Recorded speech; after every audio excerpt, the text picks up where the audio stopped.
little food. Oh my god, look at him eating little food. Okay. Grasping long neck. Murder. There's been a moida. That's crazy.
Yeah, I'm an idiot.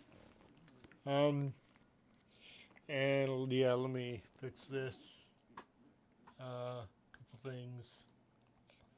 Like an idiot. Okay, mode only chat. Where is it? There we go. Yeah.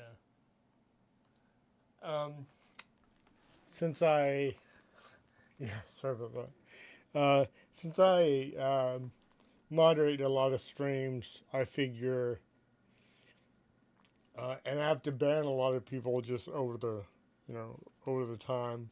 I I put my own chat and emote only, so I won't have to moderate my own chat when I'm offline. And like I was saying, I'm currently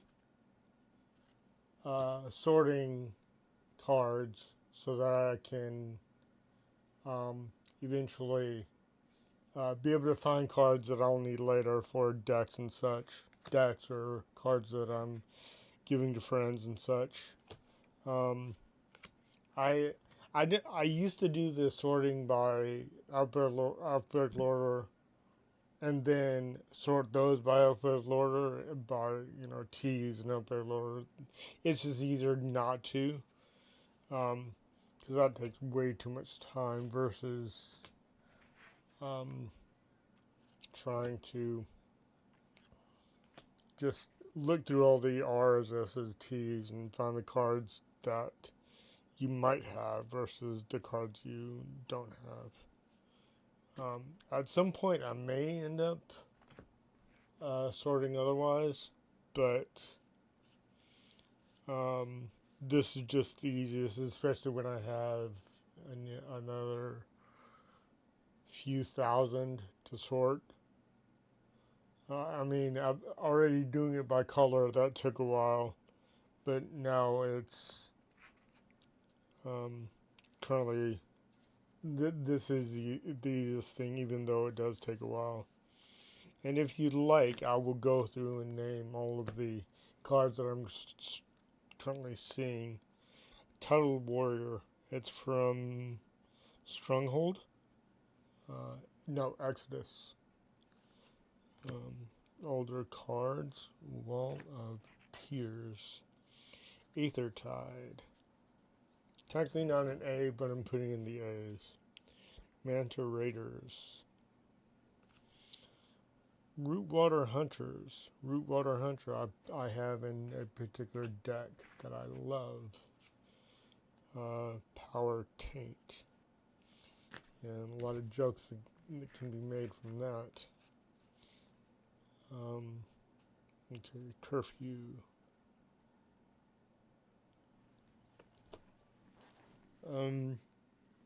Okay. Going for more cards. Pendril Flux.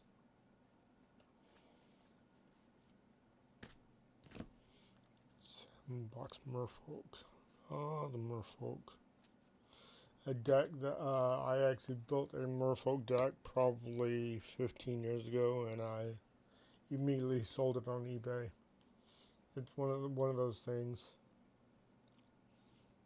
that I used to do. I used to actually make decks and sell the completed 60 card deck on eBay. It was a decent money. It paid rent for a few months when I was out of work for that short time between when I worked at the printing company and when I got the job at the temp agency. Still time suck though, because everyone at some point has to sell their car. Well, they might have to sell their cards for various reasons, and more than a couple times, I actually sold cards for rent. So that was a time. And granted, I wish I would have kept on to those, considering some of the stuff that I got rid of. But oh well. Now put these in the wrong place.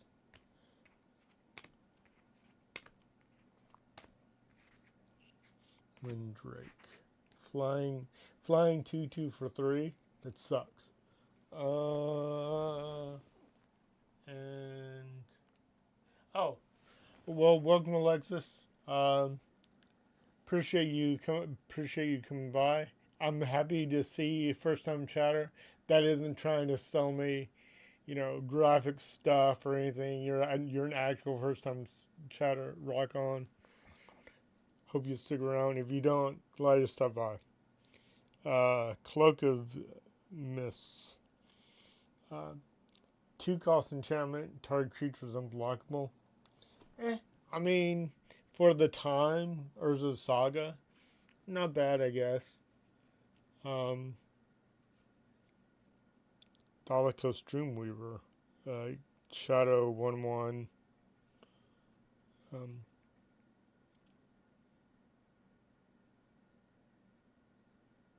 yeah, when it does damage to a player, you can have target creature not untap, and it won't untap until um, as long as that creature remains tapped. It's not bad. There's obviously been um, a lot of various mechanics that have come through the game through the years. Some better than others. Well, but it is what it is. Power Sync, a very very old card that got reprinted over and over again for quite a while. Okay, let me just figure this out. Okay, let me put this stuff away, and we will get started on the box. And once I do put these away, what I'm going to do is I'm going to zoom in the screen so that we can actually see what cards I'm pulling. Because that's kind of the main event of the night, as it were. Okay, and I've got my box of blue cards over here that I'm pulling from that I'll end up going through later once I'm off stream.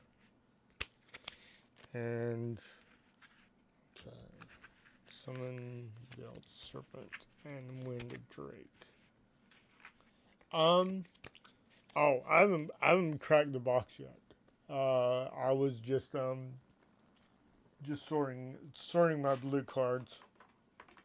Okay, so here's the main event.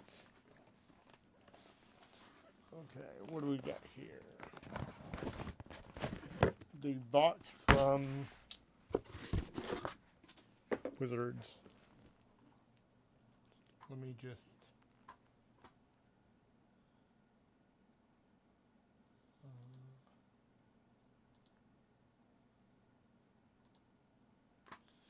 zoom in some.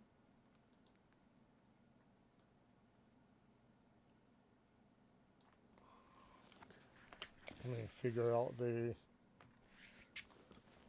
specifications. Make sure I have it looking good.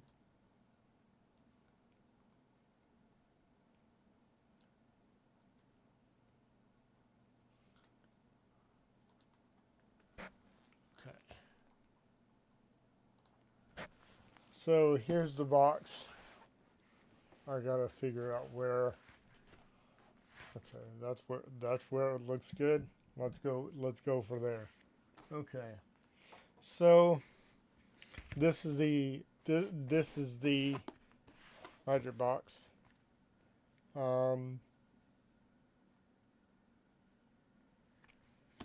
Here's what it looks like.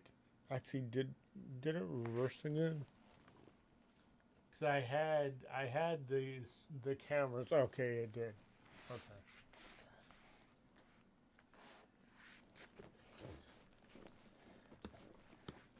Okay, so here's the box, Magicon.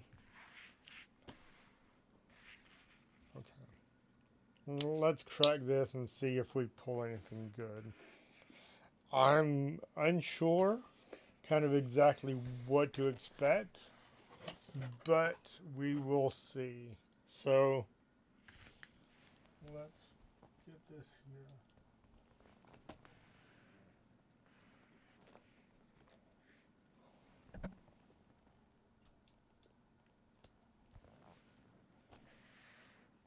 There we go. So we've got the promo pack that always that it's known what is in here. We've got the other like chibi cards in here. We can open those later, and we got the collector's boosters right here. one collector's booster from Crown Masters, one collector's booster from Ixalan, and one collector's booster from Wells of Eldraine. So, before we crack this mystery booster, which I've been thinking, do I want to crack it all day? Do I not want to? You know, it's been in my mind to maybe not crack it, but I want to have fun. And we all know the dopamine opening packs. It's like what can I grab? What will I get? You kind of can't ignore it, and it's something fun to do. So first of all, let's open our draft booster box, and we will leave it after we take out the cellophane. We will leave it, and we will crack the good boosters and see what we get. So let's see what we get. So we're gonna do the Walls of Dream booster first. Got a food. Let me zoom in a little bit more, because I don't like that.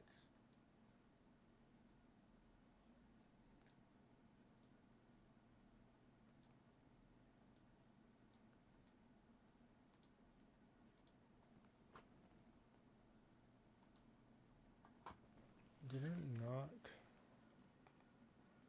I put it in to zoom in more, but it's not wanting to.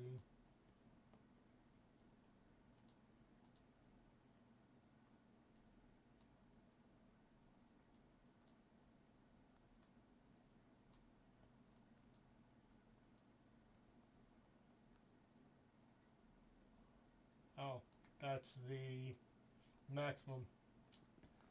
So that's the maximum of.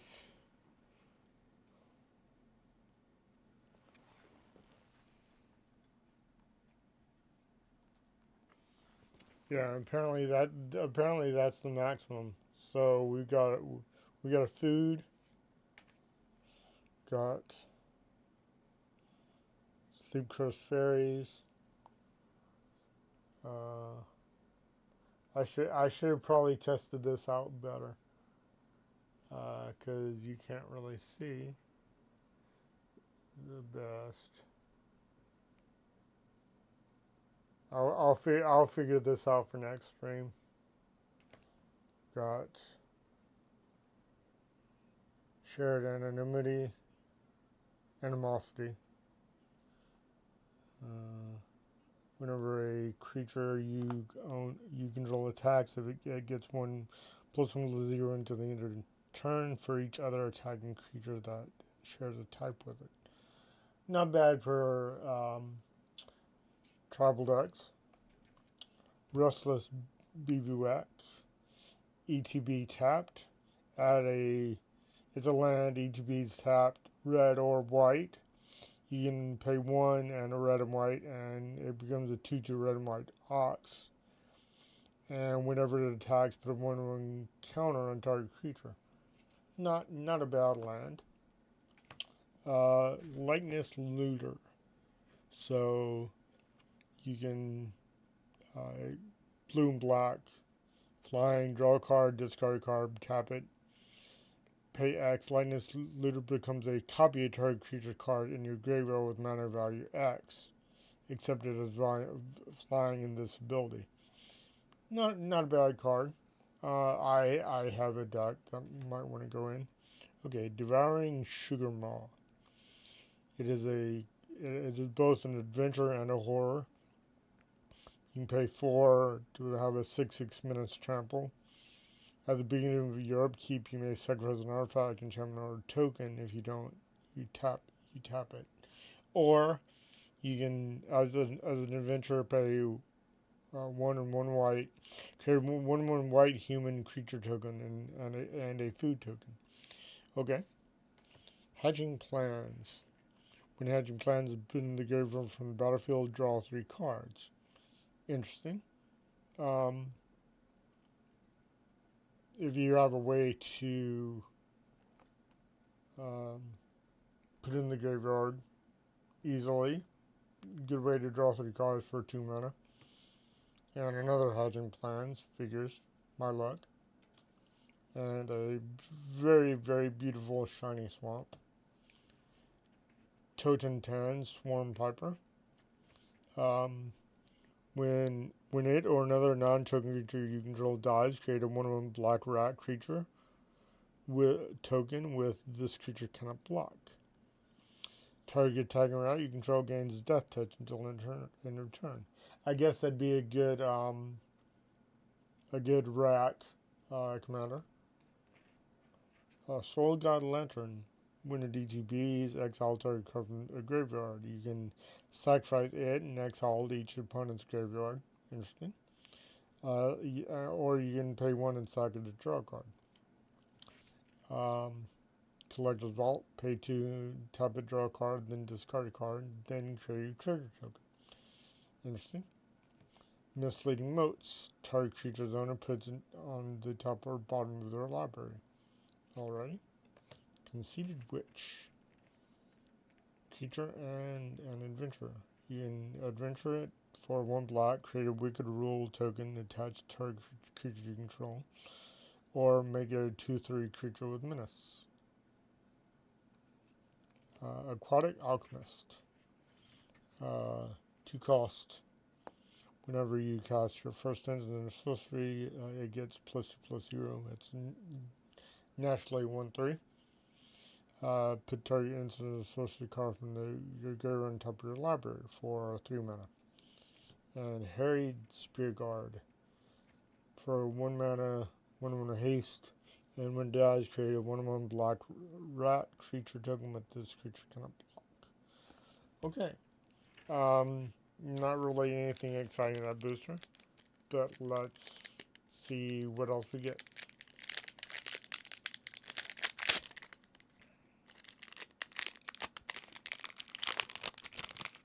Next one, my favorite set. So we got a token dinosaur. We got Ancestor's Aid. Target creature gain +2/+0 on first strike and create a treasure token.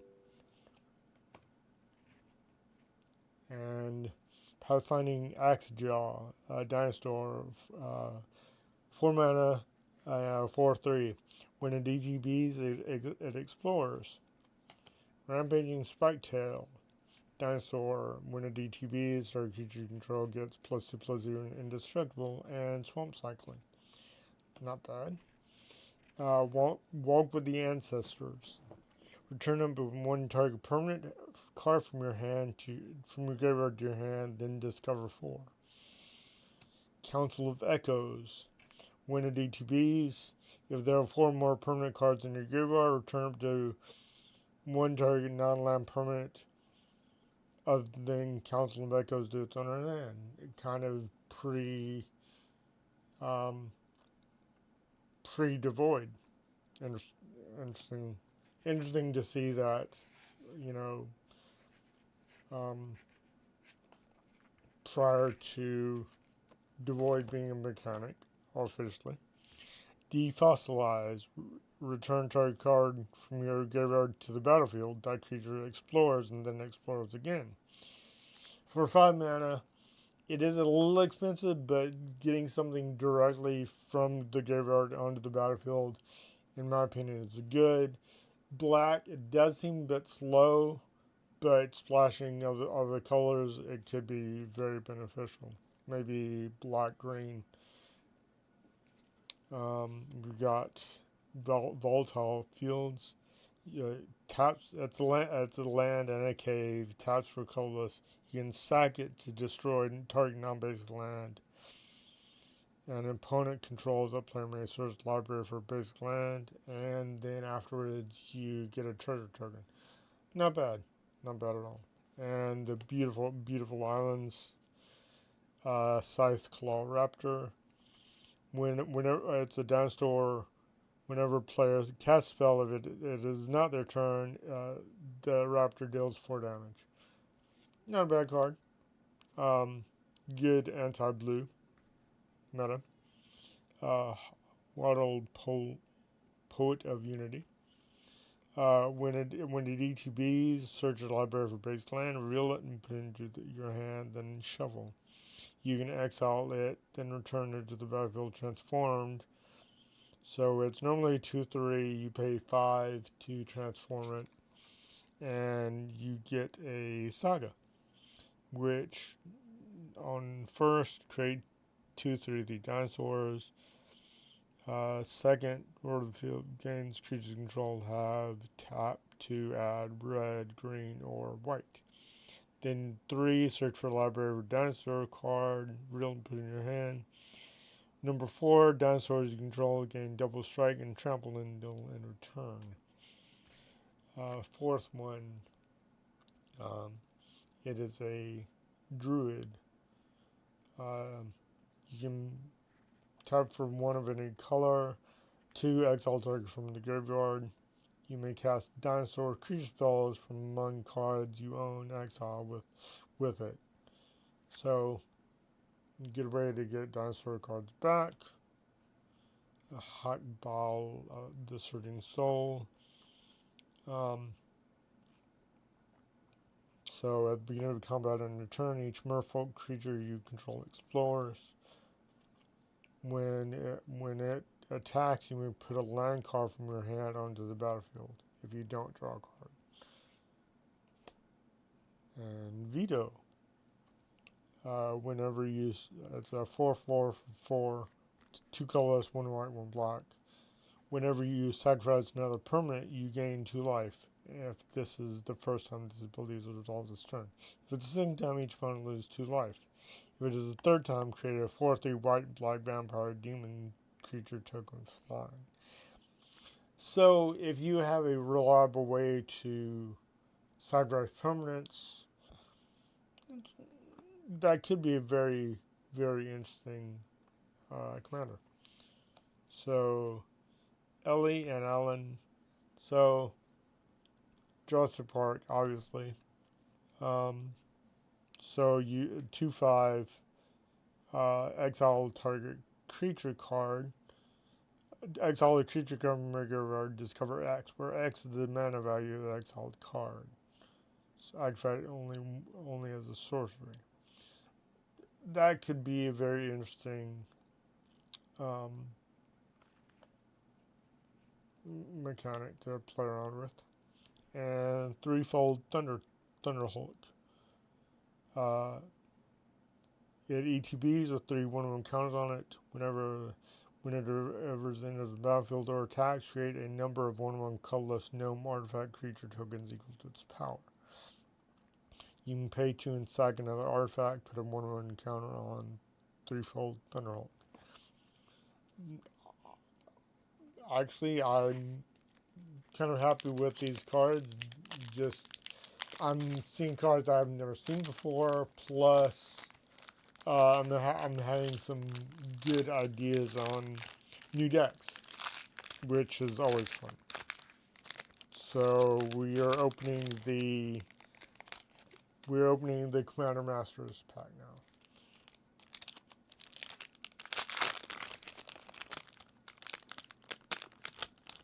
What do we have here? We have a Bird Illusion token. We got Volshuk Battle Gear, 33 for 3 with a grip 3. Enoch Bonkin, a Dog Soldier. Without last, each creature control has 1/1 counter on it. With a 1/1 counter on its first strike. Skyshrug Claim. Search the library of the 2 forest cards and put them onto the battlefield. They don't come into play tapped, not bad. Swift response. For 2, you can destroy target tapped creature. Path to Exile. Okay, we all know what that is. Eastereth the Awakener. Death Touch for 3. Whenever it attacks, you may pay X. When you do, return target creature card with mana value X from the graveyard into the battlefield with a corpse counter on it. That creature would leave the battlefield, exile it instead of putting it anywhere else. Not a bad card for black. And we got an old school basic land. Love the look of these. Each exsanguinate. 2 black and X. Each opponent loses X life. You gain life equal to the life lost this way. Amazing card. I plan on using this. All that glitters. Enchant creature. Enchant creature gets +1/+1 for each artifact and or enchantment you control. That is amazing for Voltron. If you use white. Generous gift. Destroyed target permanent. Its controller creates a 3/3 green elephant creature token. Really good pull too. Crater Hoof Behemoth. For 8 mana, 5 colorless, 3 green. Haste. When it DTBs, creatures you control gain trample and get XX until the end of turn, where X is the number of creatures you control. Really good card. Yuriko the Tiger Shadow. Nice. Good card. Commander Ninjutsu. Whenever a ninja you control deals combat damage to the player, reveal the top card of your library and put that card into your hand. Each opponent loses life equal to that card's mana value. Yuriko, another really good possible commander to build off of. Jai the Phoenix, love this card. I have it in my Planeswalker deck. It's amazing. Regal Behemoth. For 6, trample. When it DTBs, you become the Monarch. Whenever you tap land for mana while you're the Monarch, add an additional 1 mana of any color. That could be really, really good. And Grand Abolisher. For 2 white, during your turn, your opponents can't cast spells or activate abilities of artifacts, creatures, or enchantments. For 2/2. That's pretty fucking good. As far as the cards that I pulled off from the 3 packs, I'm not sure if they're worth what they probably cost, but I can definitely say that yes, I will be using a lot of those cards for decks. So it's good. I'm happy when I can see cards that I would actually use in decks. Okay, so we got this here. Let's start with the first pack.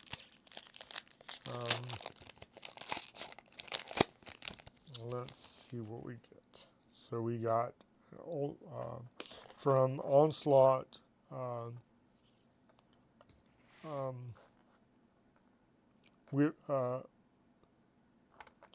My Whip Quarter. Okay. For 2/2, pay 1, tap it, the tap target creature, and it has morph. From Odyssey, a beloved chaplain, 2 costs 1/1, protect from creatures. Muddle the Mixture, for 2, counter target instant or sorcery. You can transmute it for 3, discard this card to your library for a card with the same converted mana cost of this card, reveal it and put it in your hand, then shuffle your library. So, I've never seen this card, so I'm not familiar with it, and I can't remember that what set it's from. I'll let you see. if you can see. That is a bit dark.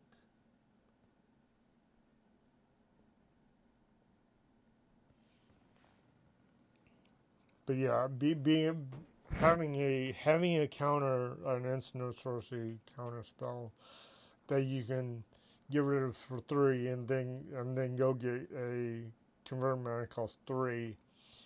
I love cards that have dual use like that. That's really good. Okay, so Set Adrift. For 6 costs, you can delve. Each card you exile from the graveyard while casting a spell pays for 1 colorless. Put target non-land permanent on top of its owner's library. An interesting card. Okay, Blood Pact. For 3, target player draws 2 cards and loses 2 life. Still, for 3, card draw on black is good. Fell Spectre. For 4, you get a 1/3 flyer. When a DTB is targeted, opponent discards a card. Whenever an opponent discards a card, that player loses 2 life. Really good card from M19. Okay, Punishing Fire. It's a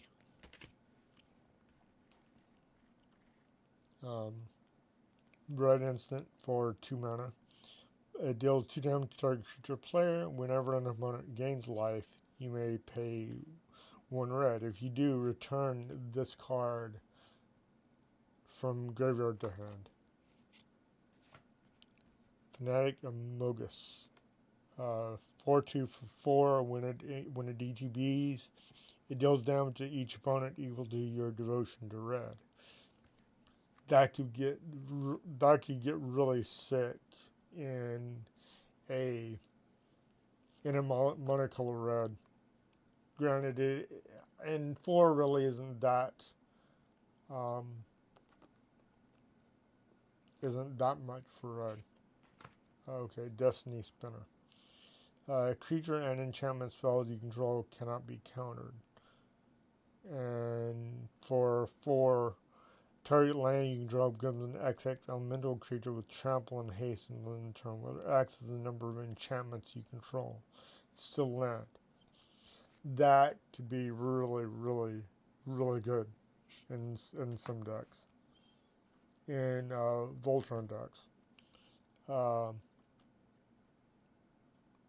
As an instant, for 1, put a 1/1 counter on target creature, and Morbid, put 3 1/1 counters on the creature instead of a creature died this turn. Power Conduit. Remove a counter from permanent control. Well, it's a 2-cost artifact. You can tap it and remove a counter from permanent control. Choose one.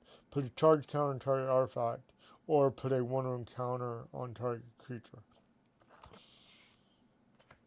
Okay. Ailey Eternal Pilgrim. It's a 2/3 for 1 white, 1 black. Death Touch. You can pay 1, sack another creature. You gain life equal to sacrifice creature's toughness. Or you can pay 1 and 1 white and 1 black, sack another creature, exile target non-land permanent. Activate this ability only if you have at least 10 life more than your starting life total. Interesting idea for a commander. Unholy Heat.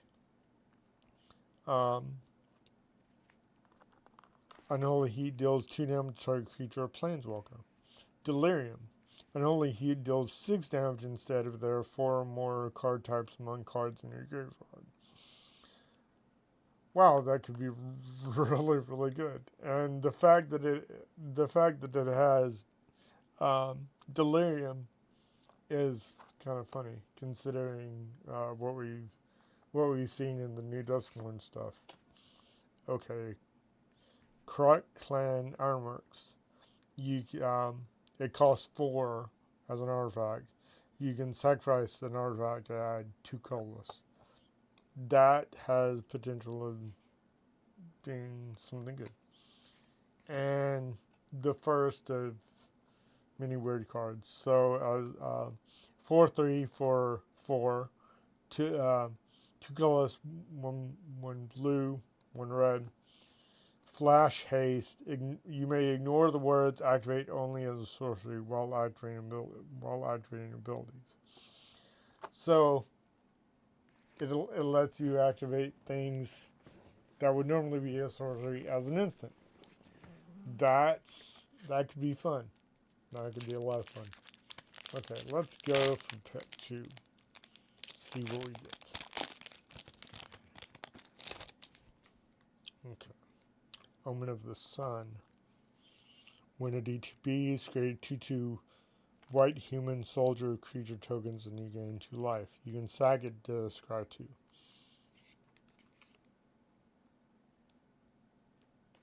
Shattered Angel. Whenever a land ATB is under your opponent's control, you may gain 3 life. Okay. If you're able to get that early, that could be really devastating. Okay, and a changeling for 4, 1/4.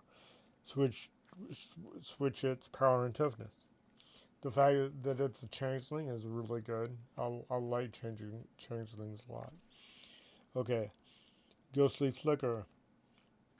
Exile 2 target artifacts, creatures, and or lands you control, then return those cards to the battlefield under your control. Okay. Whatever. Foot Bottom Feast. For 3, put any number of target creature cards from your graveyard on top of your library, then draw a card. Looks useful. Gloomfang Mauler. For 7, it's a 5/5. It has Swamp Cycling and Backup 2. When it ETBs, put 2 1/1 counters on target creature. If that's another creature, it gains the following ability until end of turn. Menace. Not bad.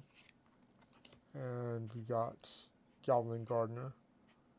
For 4, it's a 2/1. When it's put into the graveyard from play, destroy target land. Electrostatic Field. 0/4 wall. When you cast instant or sorcery spell, it deals 1 damage to each opponent. I might consider that putting that in Gearson. Vine Mare. Hexproof for 4.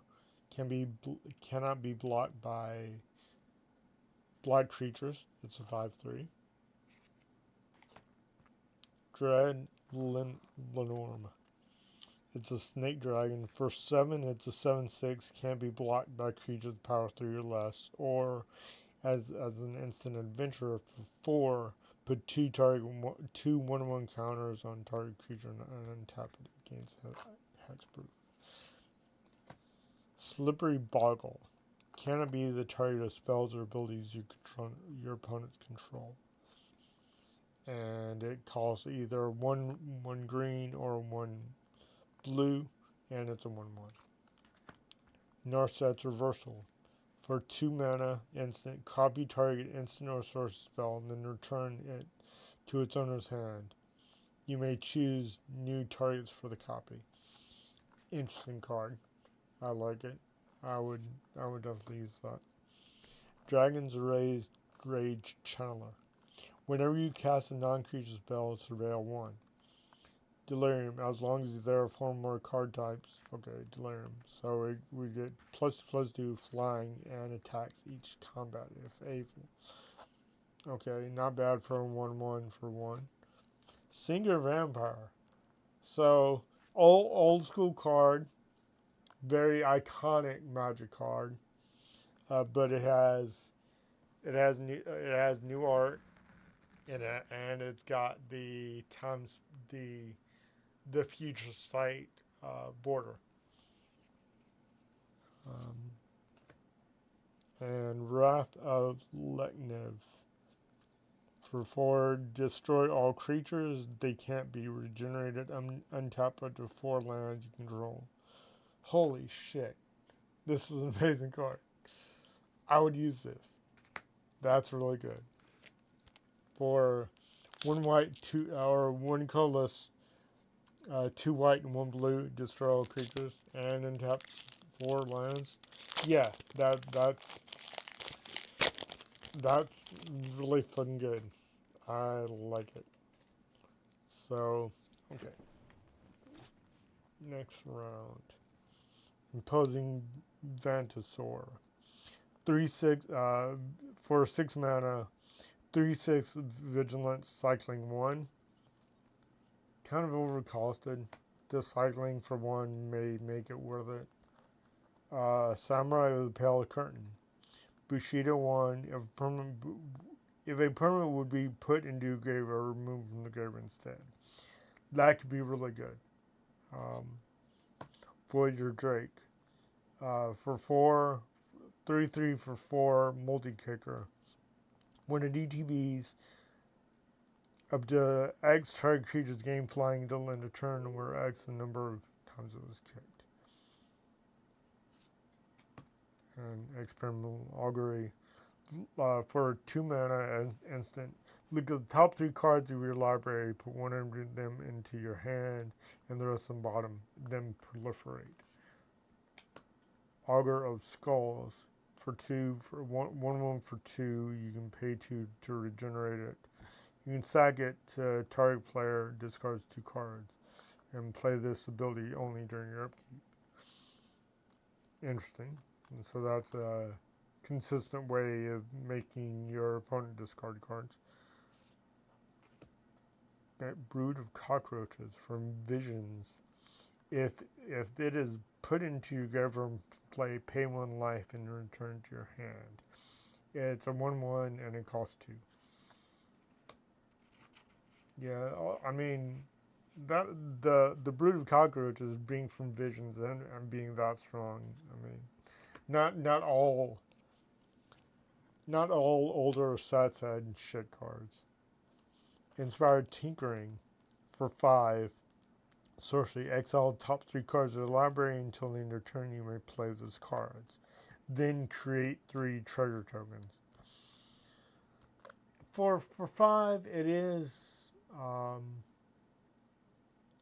expensive, but I can see it being useful. Mod Conscripts. I have like so many of these already.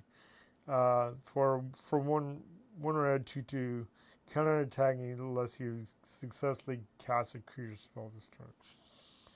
Quarian Dryad.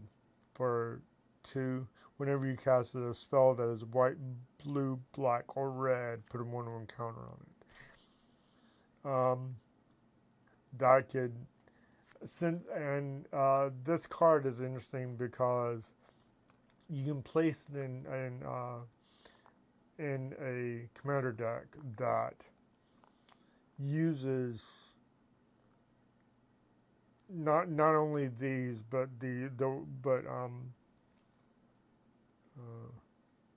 actually it's got all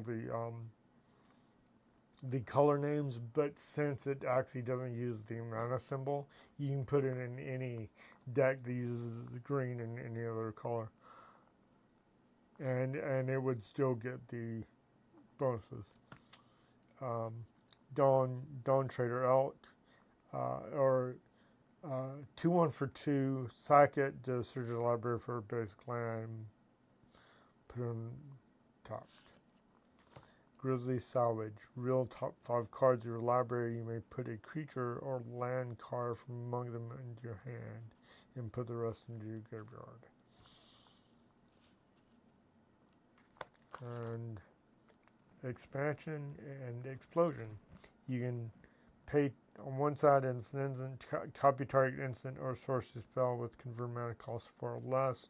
You may choose new targets or Explosion. Explosion deals X damage to any target. Target player draws X cards. Interesting. I may consider putting that in my Tyrannid deck. King's Assassin. Destroy target tapped creature. Activate only during your turn before attackers are declared. Okay. Interesting. So it's kind of a play on Royal Assassin.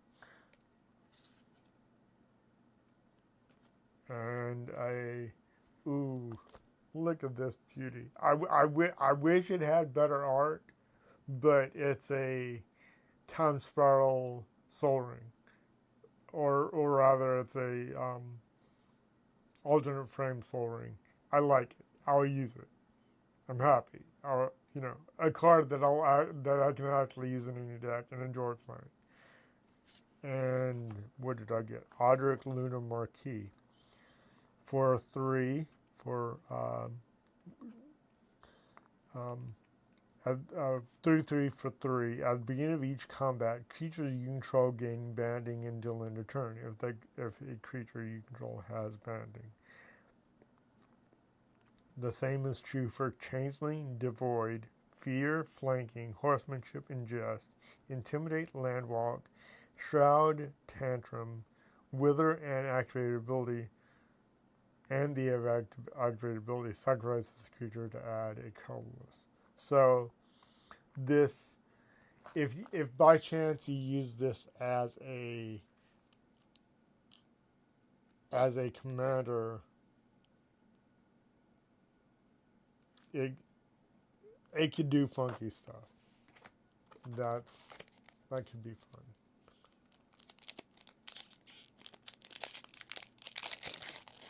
Okay, what do we got next?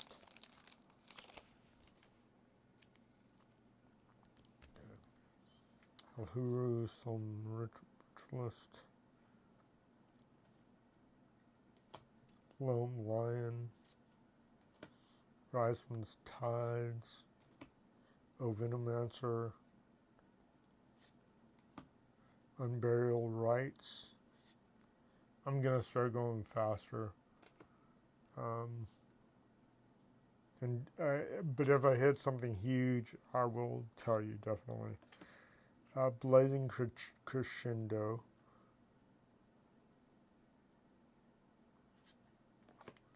Falconwrath Settlements, Woodland Changeling, Arrogant Worm, Reconstruct History,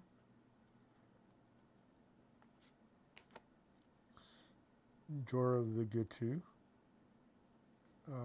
exile, pay 2, exile non-land card from your hand, put 4 time counters on the exiled card. If it doesn't have suspend, it gains suspend. That might be interesting in my Gearson deck as well. Karn, ooh, nice, good pull. So I got a white bordered Karn. So for 4 mana, it's a Planeswalker. Activated abilities of artifacts your opponent's control cannot be activated. As a +1, until your next turn, up to 1 target non-creature artifact becomes an artifact creature with power and toughness equal to its mana value. And -2, you may reveal an artifact card you own from the outside of the game, or choose a face-up artifact card you own in exile, then put that card into your hand. What? Okay, I will definitely use that in my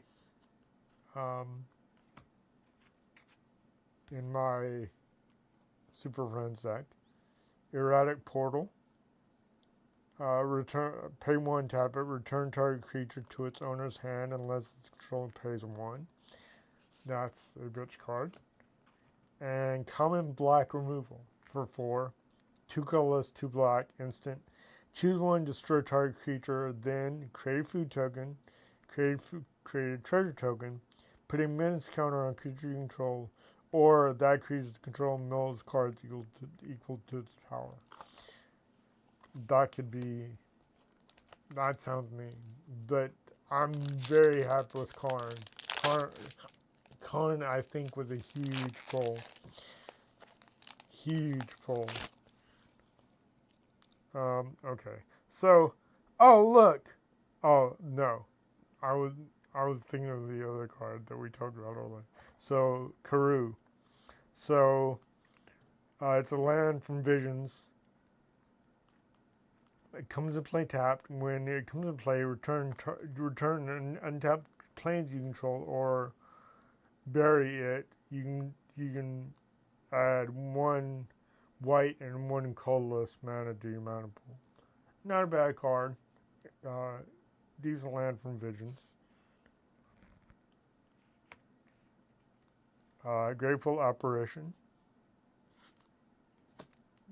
Dichromistic. Echoing Truth.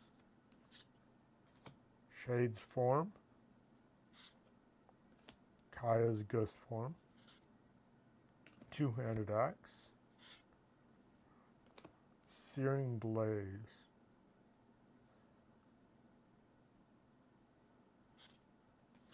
Land Grant.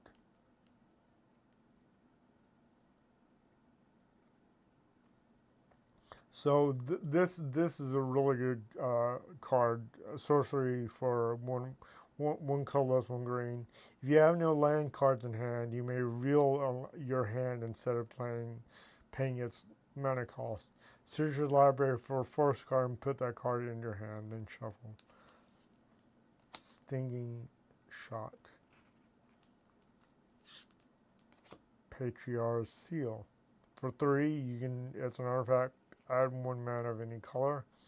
You can pay 1 and tap this, then tap target legendary creature. That is really good.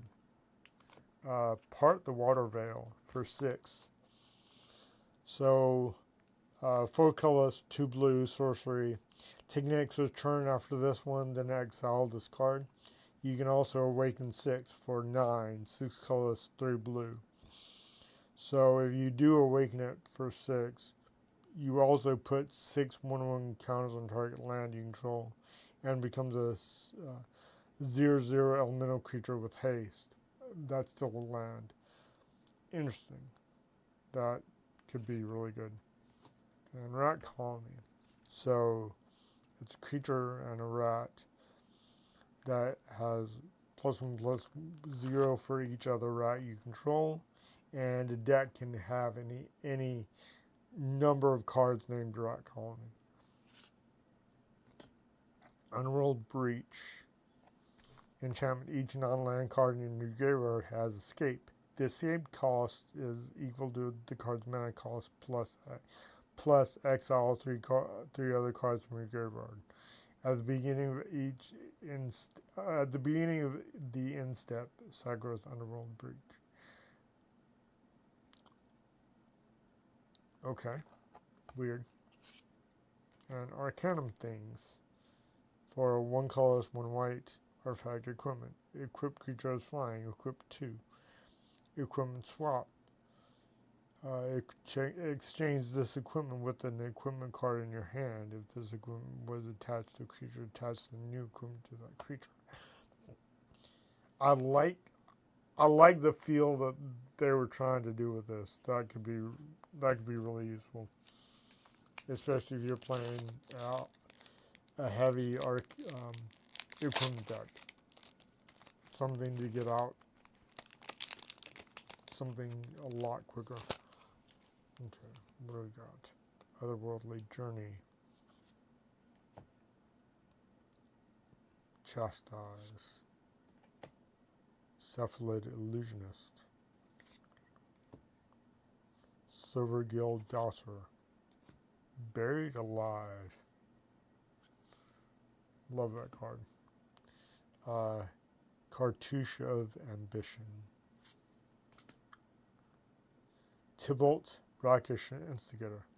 For 3, your opponents can't gain life, and you can -2 it to create a 1/1 red devil creature token. When this creature dies, it deals 1 damage to any target. That might be going in Gearson. And Anarchist. Kappa Tech Wrecker. Woodland Mystic. Cavern Harpy. Gaddock Teague. It's a 2/2 green-white. Non-creature spells with converted mana cost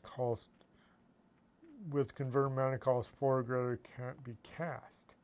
Non-creature spells with X in their mana cost can't be cast. So it's strictly anti-tuned in my mind. Culling of the weak. Culling the weak. Okay. The Lucan Dragon. When it attacks or blocks, roll a 6-sided die. It gets x plus x plus 0, where x is result -1.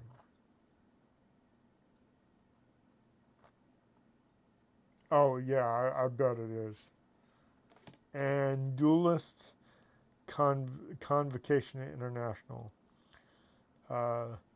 Enchantment for 2 colorless, 1 blue.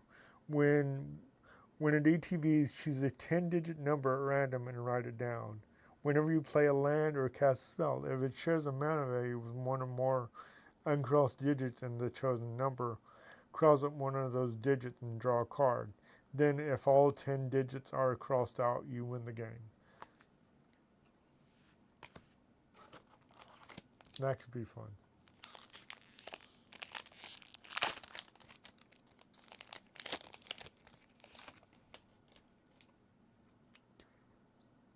Basri's Solidarity.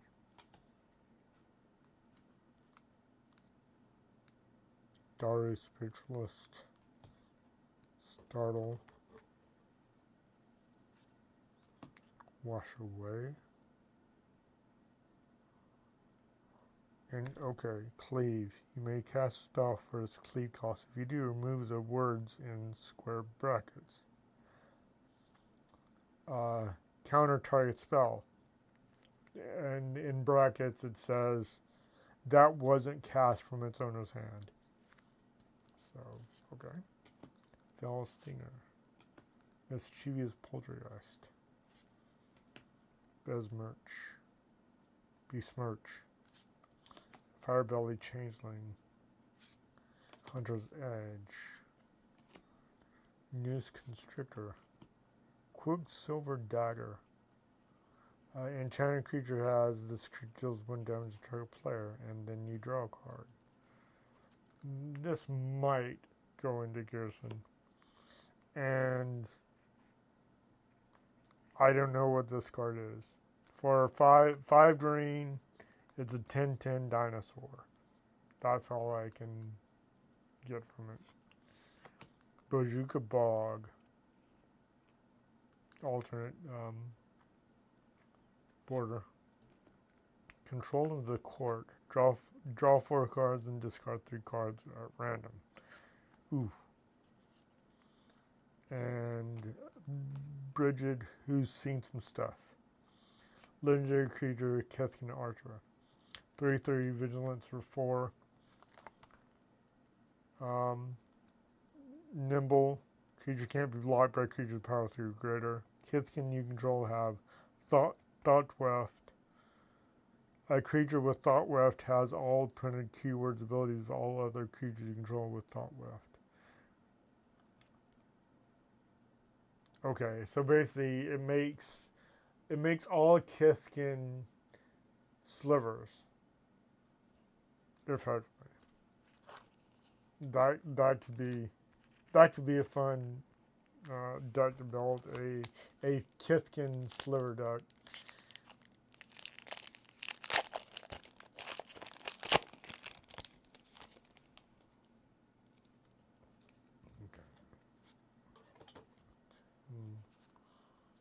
Okay. Arrogant Vampire. Blade Wings Thrall. Plundering Barbarian. Orcus Lumberjack. Massive Might. Timberland Ancient. Trigon Predator. Bishop of Wings. Whenever an angel enters the battlefield they control, you gain 4 life. Whenever an angel you control dies, create a 1/1 white spirit creature tokens flying. Urza's Saga. Nice. Awesome pull. Alternate border. Great pull. Love it. I will definitely use that card. Gush.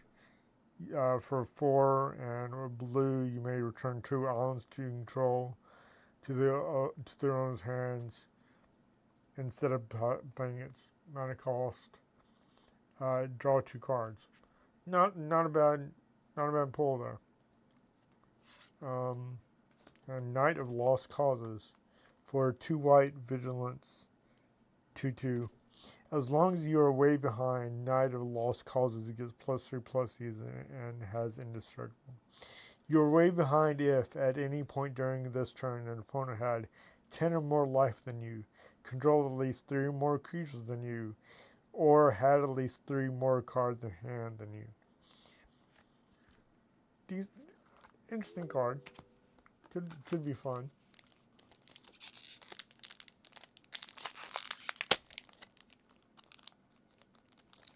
Okay. Let's see what else we got.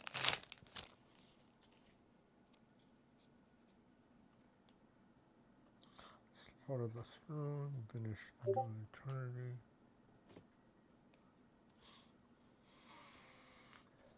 And what I may end up doing is figuring out how to get this camera up here that I'm pointing at closer down. That way you can actually see the cards better. Because I could legitimately probably stand up like this to make it better, but as far as reading the cards, I don't know. I may have to figure. I'm gonna have to. I should have put better thought into this, but I didn't think I'd have this much of an issue. Okay, Empiric Link, Grim Dancer, Big Scare, Spike Bellows, Argothian Elder, Recross the Paths, reveal cards from top of the library until you reveal the land card, put that card into play and the rest in the bottom. Clash with an opponent. If you win, return it to its owner's hand. That could be good. And Savage Lands. Okay. Master of the Waves. Pro Red. Elemental creatures control get 1/1. When a DTB is created, number 1/0 blue elemental creature tokens equal to your devotion to blue.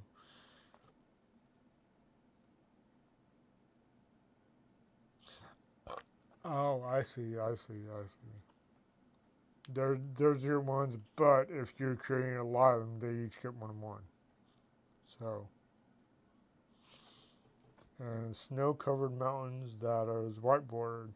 That's a very, very pretty land. That is a very pretty land. I like it, and I've got someone that might want that too. Relentless Assault. Nice, very nice poll. This has Use Me written all over it. And Mother's Yamazaki. For 2 colorless, 1 red, 1 white. Partner with itself.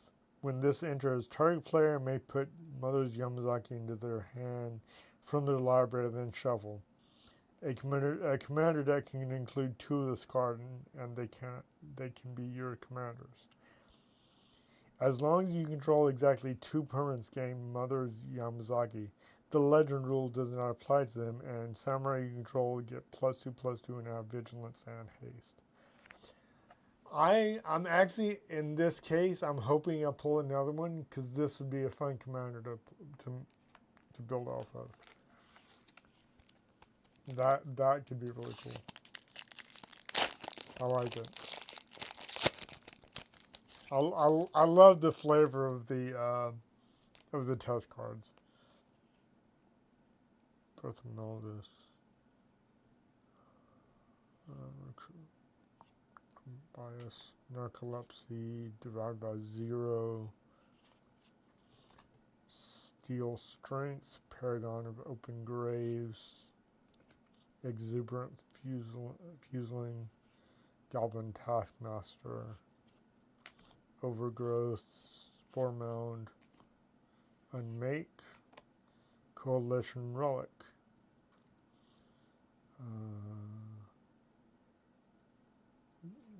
Pretty good mana rock. For 3, add 1 mana of any color to your mana pool. You can also put a charge counter on it. At the beginning of your pre-combat main phase, remove all charge counters from Coalition Relic. Add 1 mana of any color to your mana pool for each charge counter. Remove the sway. Not a bad rock. Collector's Oath. Activated abilities of artifacts cannot be activated. Okay. And Spike Weaver with Time Spiral. Older card, really good. Bolt Fire. For 1 red, Bolt Fire deals 2 damage to any target. Flash Forward for 5. You may cast this card from exile for its flash forward cost, then put it on the bottom of your library.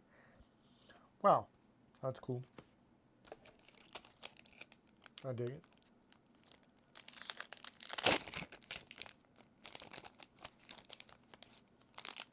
Okay, what do we got here? Okay. Abzan, Battle Priest.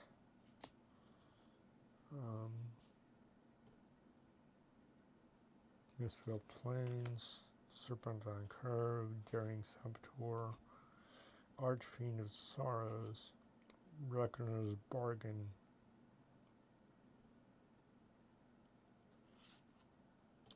Nimble Bird Sticker, Titan's Strength, Dreampod Druidge, Silverglade Pathfinder, Serrated Biscillion, Cataclysm.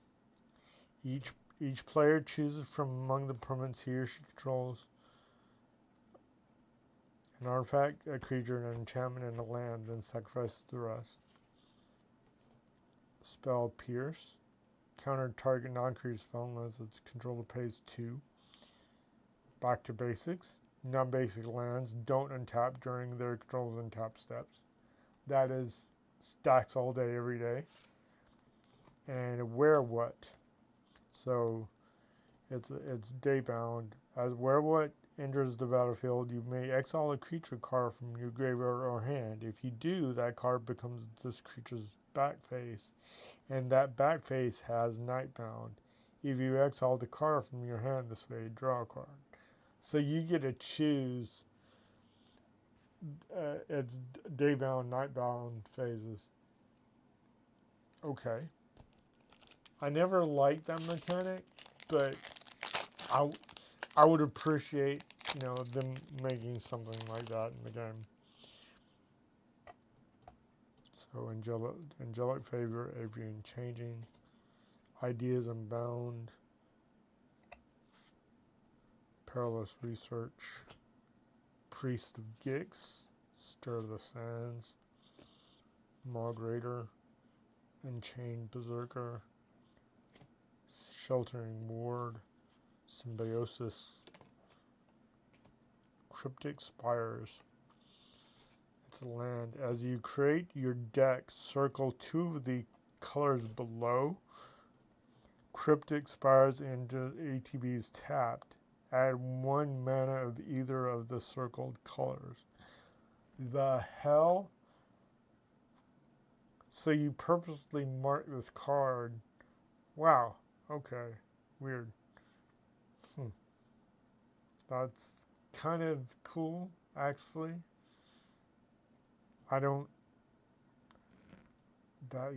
That's just weird. That's really strange.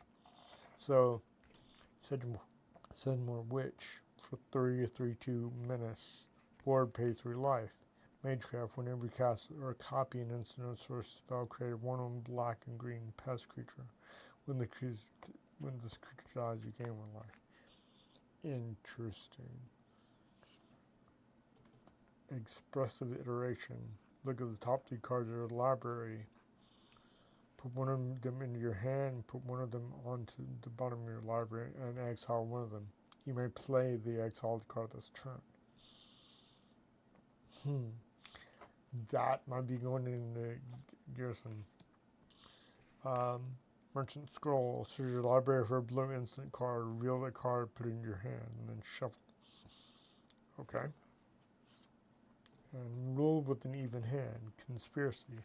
Start this game with this conspiracy face up in the command zone. You can't attack with an odd number of creatures. Whenever you attack, double target creature's power until end of turn. Okay. Huh. I like it. I would use it. I would specifically build a commander deck around this. Just because of its unusual and its unusualness. Oh, you can't attack with an odd number of creatures. Oh, okay. So, okay. Bond of Discipline, Tenacity, Probe, Fairy Swarm. Speaking of that fairy deck, Fairy Swarm, flying for 4. Fairy Swarm's power and toughness are equal to the number of blue permanents you can roll. Liliana's Devotee, Markov Baron, Outmaneuver, Log Maniac, Fortifying Drought, Tower Above, Blood Tithe Harvester, Turok Dread Cantor,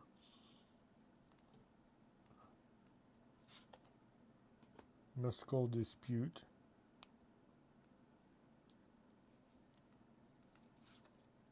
Goblin Recruiter. Wow. Really good card. It's going well, Luke. How are you?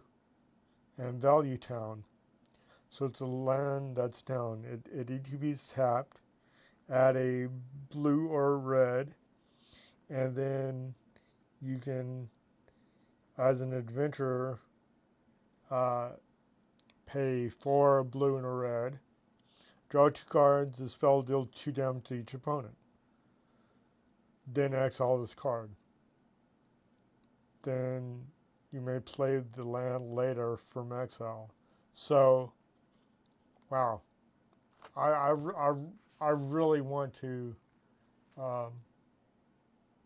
put that into my Gearson deck, just because.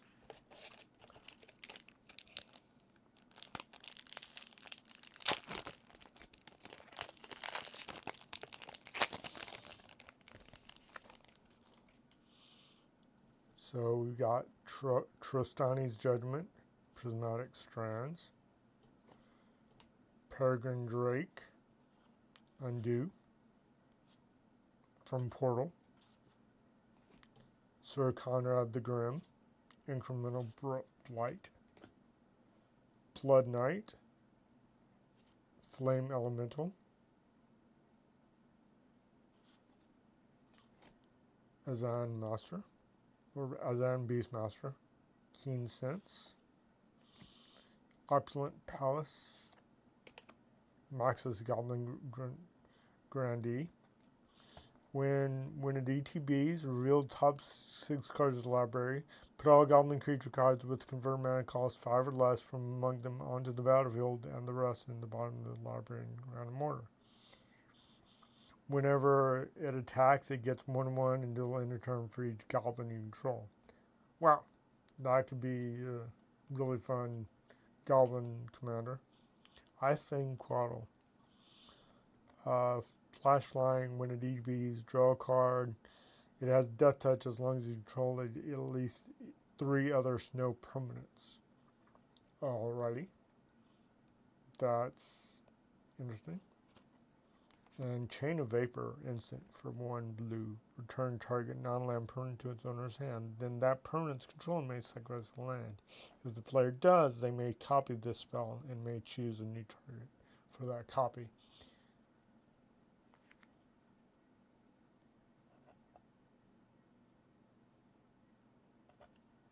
And Chea, friend to maybe too many.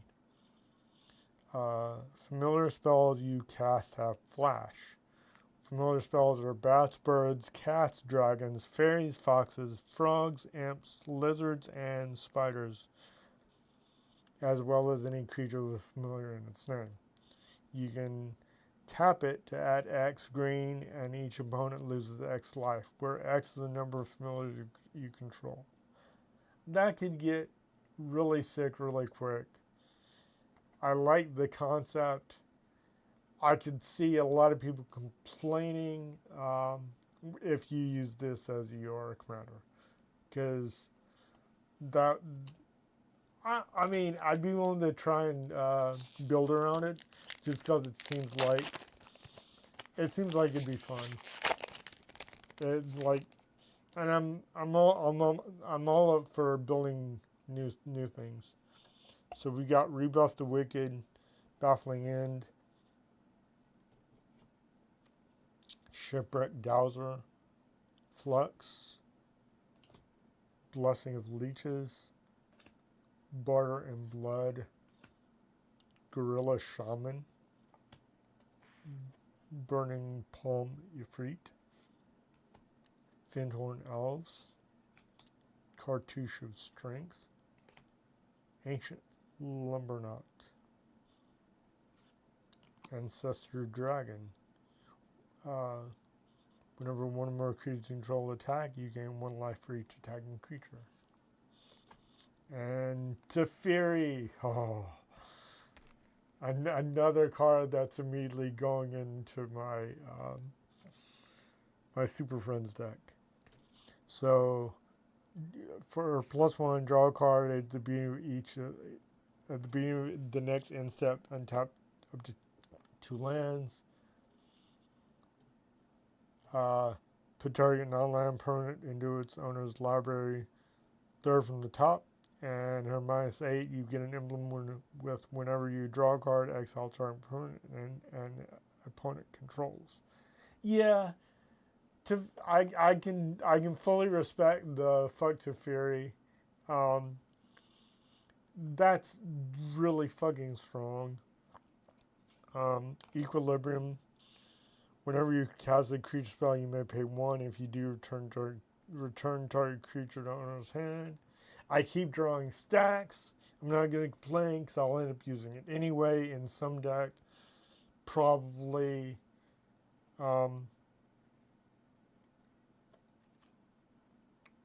Gearson or another deck.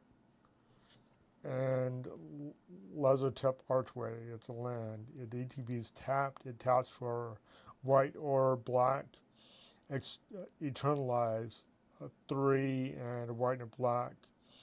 Exile the Scar from the graveyard. Create a token that's a copy of it, except it's a 4/4 black zombie creature and loses all of the card types. So you can eternalize it only as a sorcery, and it still enters tapped. So interesting way to interesting.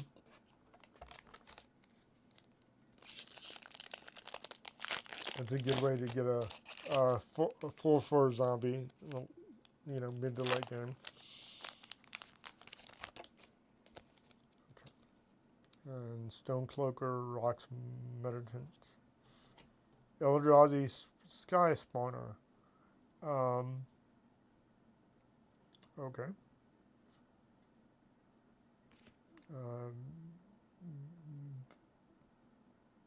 And it has Devoid.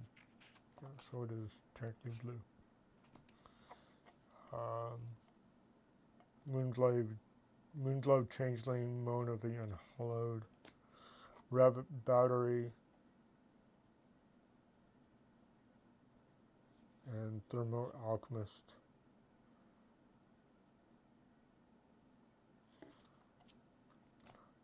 Declamor, Fiend Green Marauder, Painted Bluffs, Gideon. Nice. I'm happy I'm bowling some Planeswalkers. Till end of turn, getting becomes a 5 pound soldier. Um, prevent all damage. That's +1. Is 0. Put a 2/2 white ally knight. Um,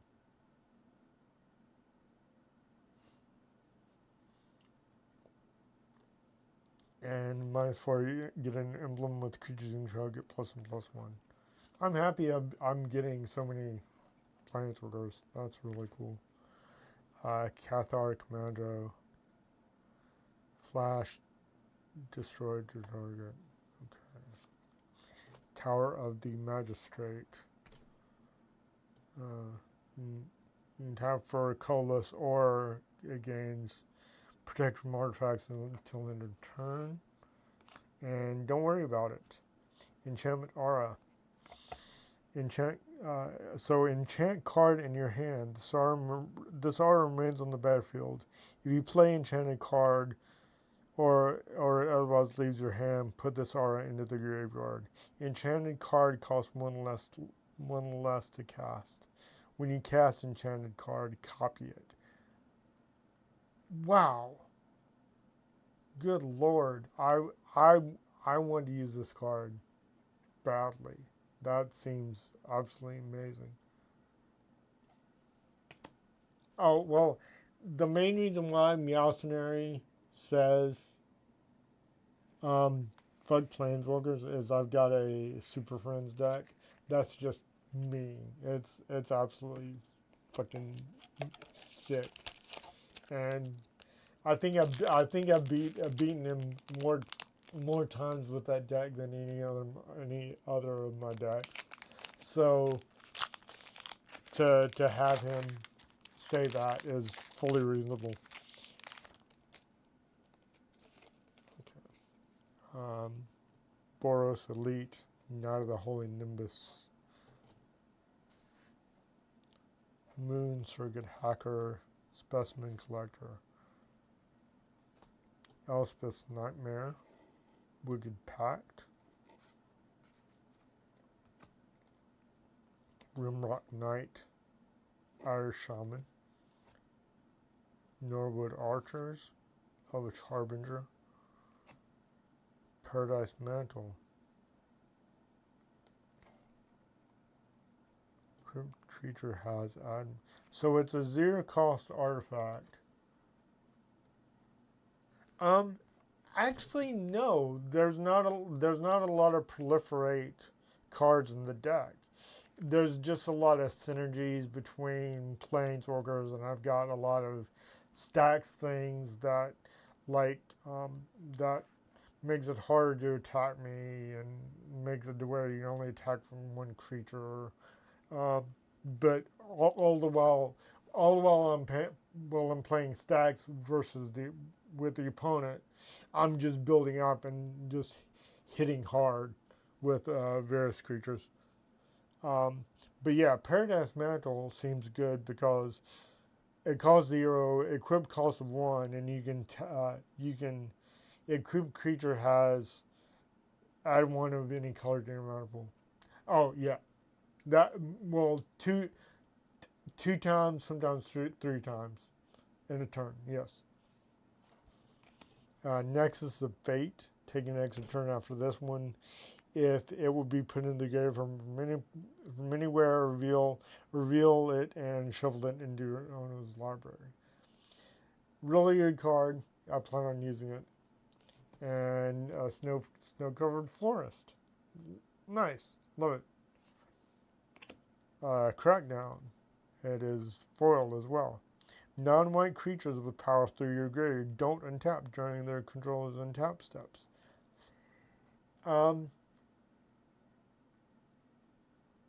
Expect me to use this in Super Friends. You're welcome. And Jund Demount. Sorcery, Retrace. Choose one at random. Create a copy of the chosen card. You may cast the copy without paying its mana cost. So these are the six choices at random. Abrupt Decay, Lightning, Bloodbraid Elf, Lightning Bolt, Liliana the Veil, and Turmogoyf. Wow. Really good Jund card.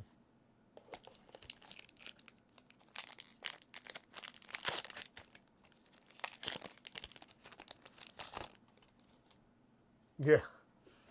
Oh, people would love it and hate it at the same time. Let me see if I can get it in here.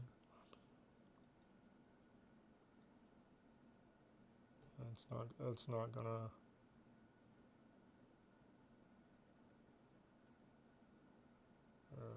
I've got to work on my setup in Lightning. Um, so Spirited Companion, Oblivion Ring, Zephid's Embrace, Supreme Will, Unseal the Necropolis, Epheto Exterminator, Thunderclap, Purifying Dragon,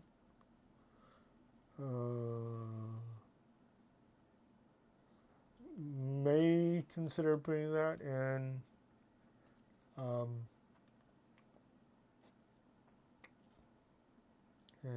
Gearson. I don't know, it's kind of expensive for the deck though. Heart Warden, really good elf. Night Soul, Elfane Palace, Ambush Commander, Pitless Plunderer,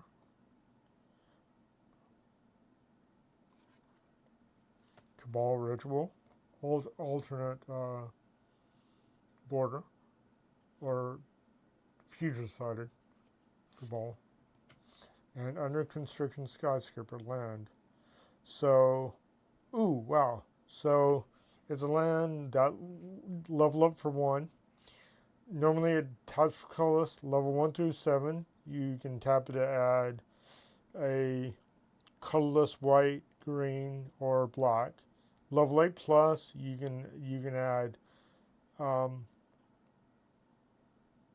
add one of those, or you can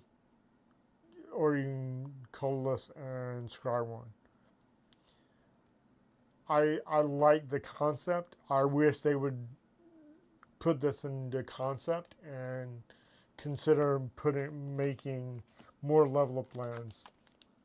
I like the idea.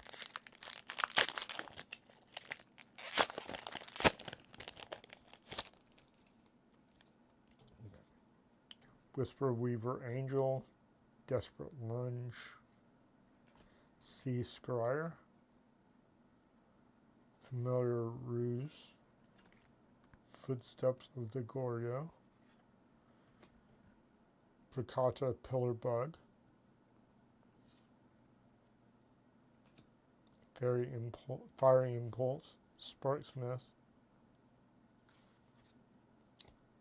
Tangle, Jaraga Tree Speaker, Gruul War Chant, Ignoble Hierarch, Ether Sworn Canonist. Each player who has cast a non-artifact spell this turn can't cast additional non-artifact spells. Okay. Miri's Guile. At the beginning of your upkeep, you may look at the top 3 cards of your library, then put them back in any order. And Godland. So, it's a land creature. Godland isn't a spell. It's affected by Summoning Sickness and has you can tap for 1 red. Godland can't block, and it's a 2/1. It's a 2/1 land creature.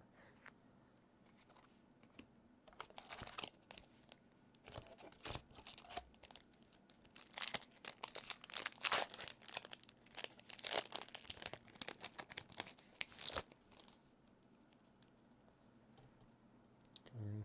Condemn, Kabir Vindicator, and a German 1/4 for 2 that does nothing else. Body Double, really good card. Shoreline Salvager, Skeletor Worm. Fearless Scald, Hoarding Dragon. Kenneth's Transformation, Twin Silk Spider. Frost Marsh, Liesa Shroud of Dusk. So rather than pay 2 for each previous time you cast a spell from the command zone in this game, pay 2 life that many times. Flying Lifelink, whenever a player casts a spell, they lose 2 life. Ooh. New deck idea. Simian Spirit Guide. Contamination. At the beginning of your upkeep, sacrifice it unless you sacrifice the creature. If a land is tapped for mana, it produces black instead of any other type and amount.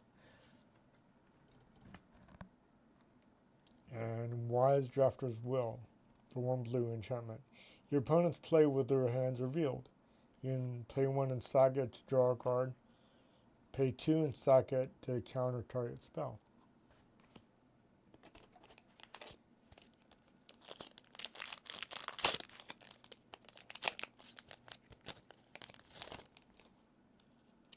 Fearless Fledgling, Master of Arms. Tezzret's Gambit. Annex. Ooh. I'll use that. Essence Extraction, Leona Spectre. Lunar Frenzy, Goblin Crater Maker. Summit Apes, Skull Mulcher. Gemstone Mine, Good Land. Alela Artful Provocateur. Flying Death Touch Lifelink of the creature you control with flying at +1/+0. Whenever you cast an artifact or enchantment spell, create a +1/+1 blue fairy creature token and deal it with flying. I may have found my fairy commander. Veteran Explorer. When it dies, each player may search the library for up to 2 basic land cards and put them onto the battlefield and then shuffle. Nice. That might go in the group hug. Aether Vial.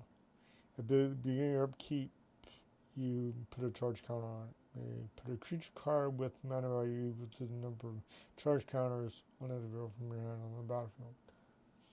I like it. I'll use it. And Dwarven Confluencer. Creature Dwarf. 1 of them for 3. Destroy target non-token land. Its controller creates a mana confluence token. And that would be its land with tap it, pay 1 life, add 1 mana of any color.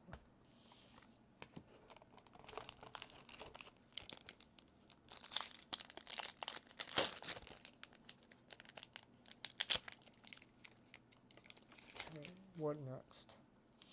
Journey to Nowhere. Cloud Goat Ranger. Halamar Wave Watch. Code of Constraint. Bogart Harbinger. Heartless Act. Torch Breath.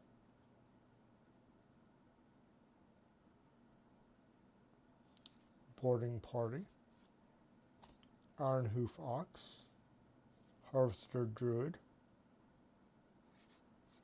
Mayhem Devil. Authority of the Consuls. Abrupt Decay. Lightning Graze, alternate or future sided. Nice. 2/4. Instant. Choose 1 or both. Put a base power 4 counter on target creature. Put a base toughness 4 counter on target creature. Interesting card. I like it. I could see it being very, very useful. And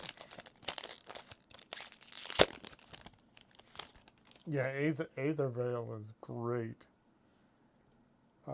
Tireless Tribe, Wall of Glare, Nefarious Smuggler, An Offer You Can't Refuse, Soul Snuffers, Reaper's Talisman, Immolating Soul Eater, Zada Hedron Grinder, Brood Monitor,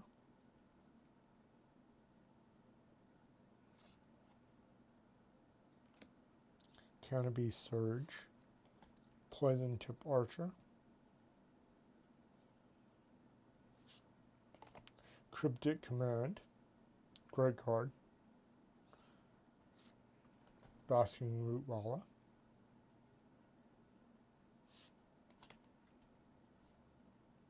Standstill,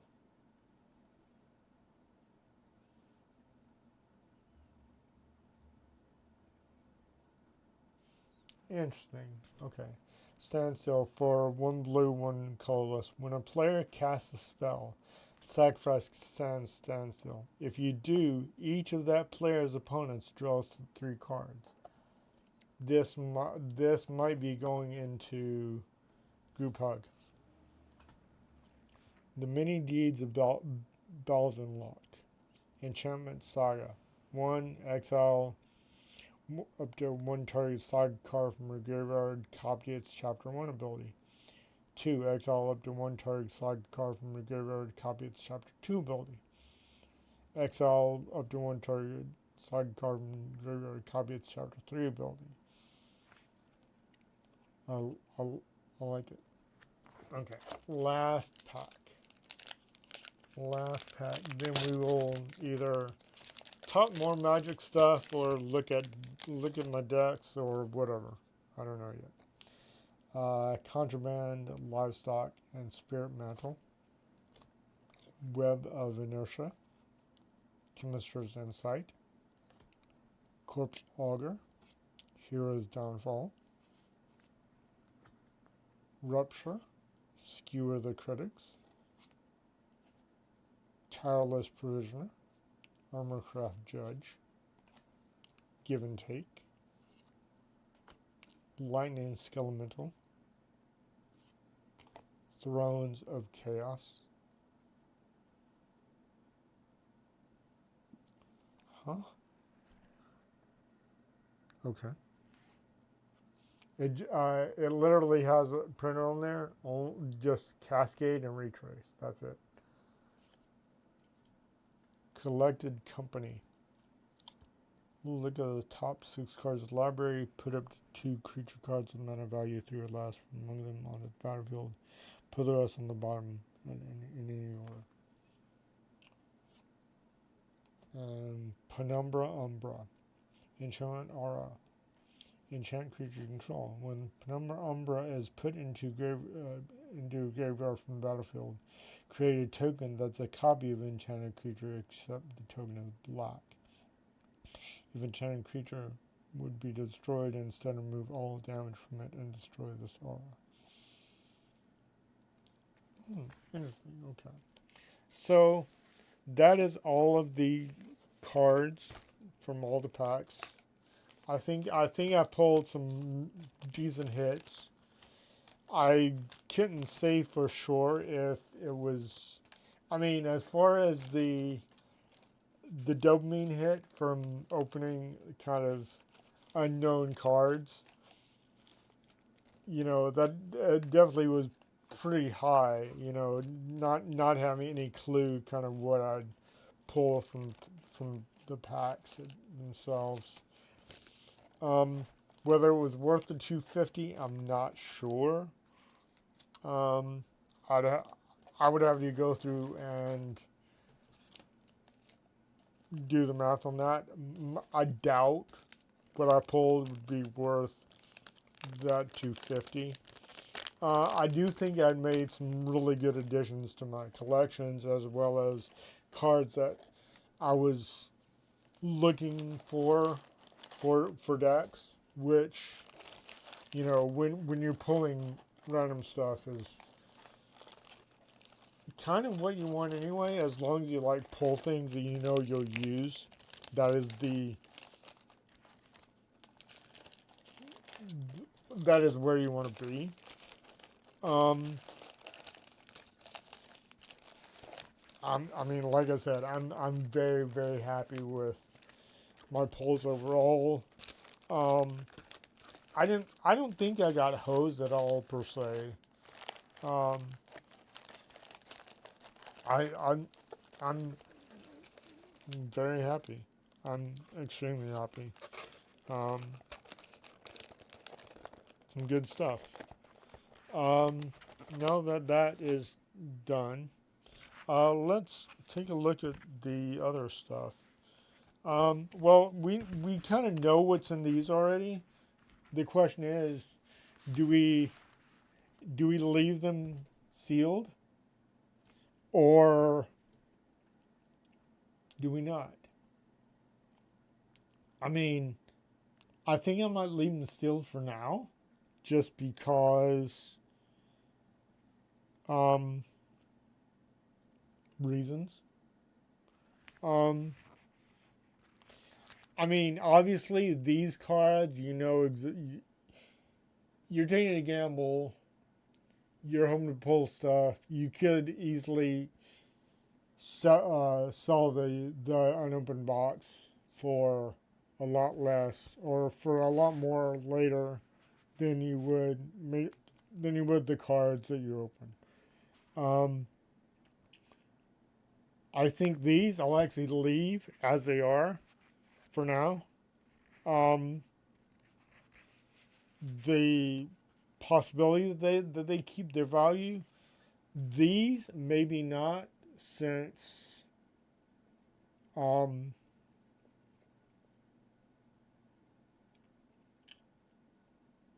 mm, since it's only like 4 cards plus the Morrow, um, or including the Morrow. These, however, we'll see. I don't know if the little legends have retained their value or not. But I'm gonna keep it sealed anyway. Um, these cards here were way too enticing for me to just leave as packs unopened. Um, they, I was excited. I was excited to crack them and use the cards, especially the test cards. Yes, I'm gonna get complaints over, oh, why are you using the test cards? They're not legal. Um, I mean, if I'm playing with a pod that has an issue with it, I'll just play another deck or take it out of the deck or whatever. I don't see the pods that I play with, you know, really having an issue with them per se. I mean, I'm pretty casual player, and considering the jank that I sometimes see, I don't I don't envision there being that much of an issue with me playing the test cards. Um, Plus, you know, if I play a test card as a commander, you know, it, as long as it's not like a complete blowout, like CDH level, then the likelihood of anyone complaining is going to be very low. Because yeah, there's some weird cards, but nothing like super jank, in my opinion. At least I myself wouldn't play the super jank stuff. Um, okay, let me see what else.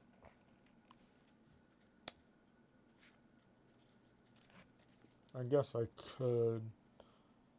Um, and that's the one thing that I was thinking too.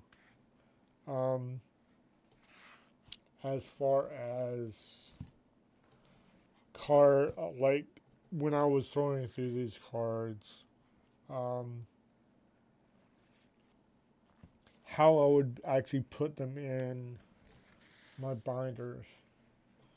Um, because in a way they all could go in a binder, um, because they're all pretty unique as well. Not all of them. The particular cards that I wouldn't care would be the the ones that are common that have their normal borders, but anything that was um, rare, I'd say, um, definitely would want to put in the binders. Um,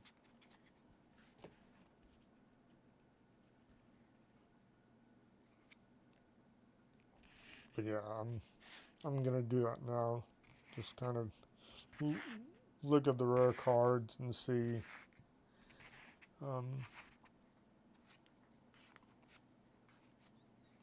Because these are definitely going to go in binders if I don't immediately put them um, into decks. And I'm thinking the weird border cards might be worth something too.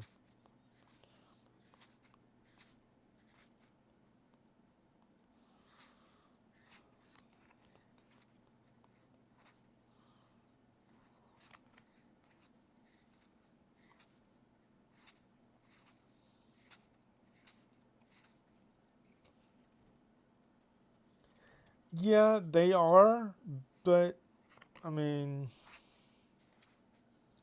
I've heard a lot of different um,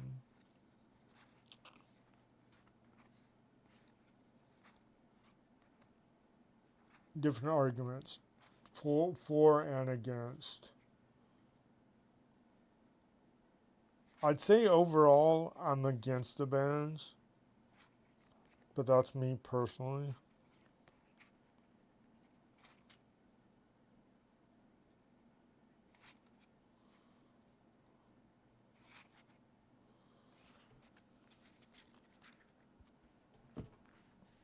Okay, I need to think. I know I want to put that in Gearson.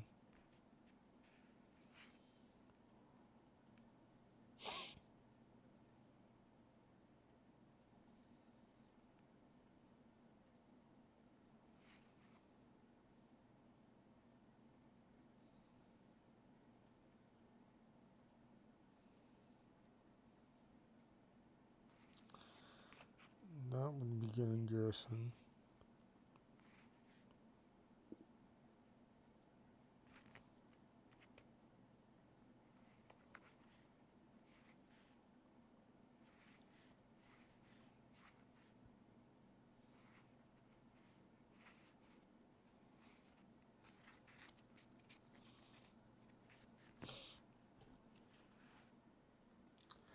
I mean, I honestly don't think it'll shake it up enough to really make a difference. Um, the bans the cards that they banned, yes, it completely gets rid of a specific deck for Nadu, but the cards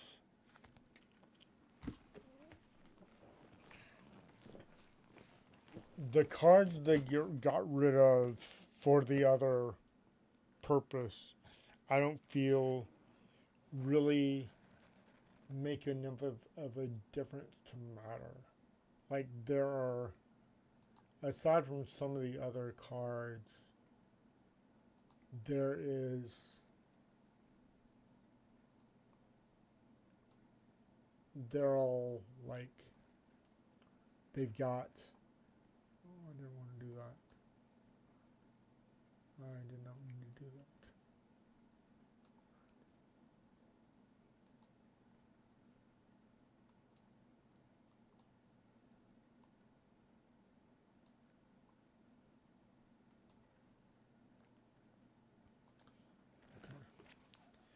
Um,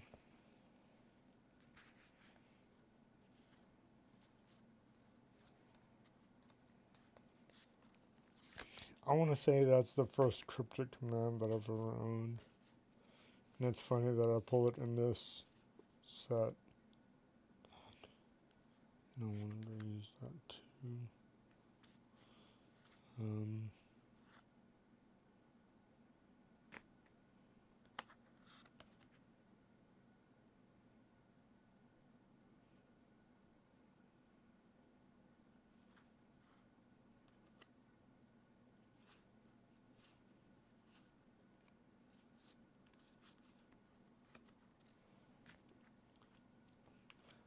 yeah, I mean, and that's it though. Like, I would say the removal of the mana vault is less of an issue for CDH than Jeweled Lotus. Um, Jeweled Lotus was, I'd say, um, a bigger staple for CDH. Um, just that ability to get out your commander faster was huge, and so many decks were reliant on being able to get out that their commander quick. Not having that anymore. Not having that anymore was going to be a big issue for a lot of decks. I agree.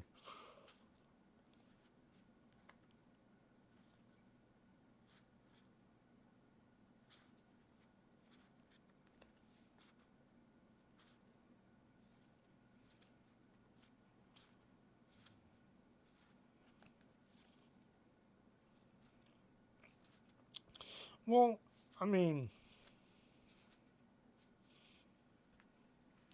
real the melting down is not warranted because um, it's it's one of those where the people that have one or five or 10 uh, mana crypts, um, the likelihood that they were gonna sell them anyway were very low. Like,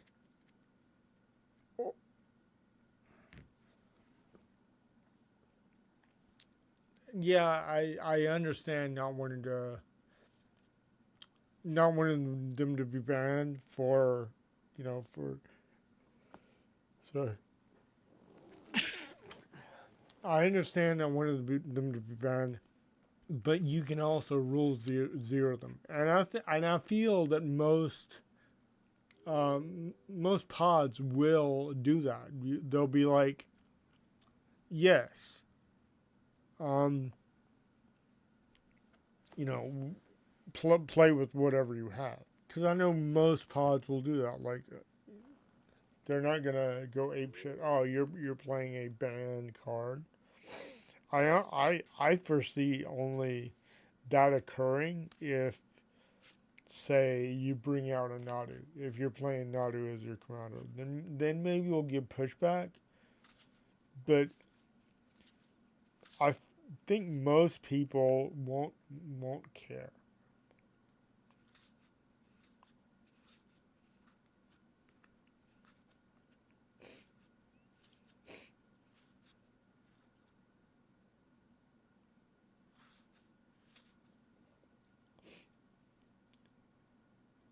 Oh, you mean people playing them at the table?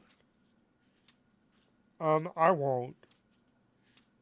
I mean, I might give them a little flack, but I'm not gonna push back on it because I mean I think it's bullshit, and it's one thing if the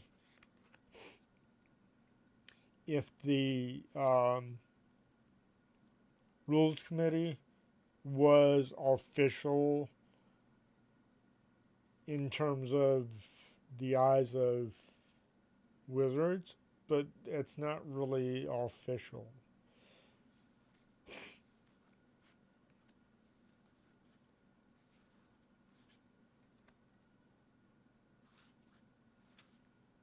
So their choices.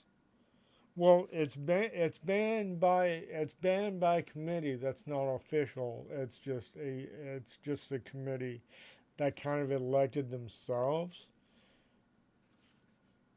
I mean, under that argument, oh, let's start our own committee, and we have our own ban list.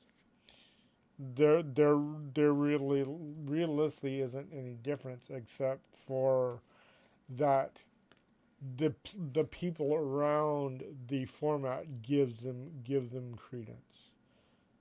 Um,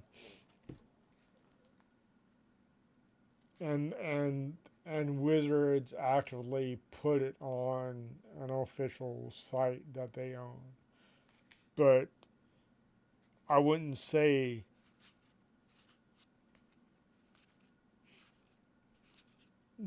realistically the only thing that the only people that have to abide by those are Wizards themselves if they hold an official tournament. I'm sure in upcoming weeks, months, years, we will see um, we'll see tournaments go on that won't abide by that list. That's almost inevitable.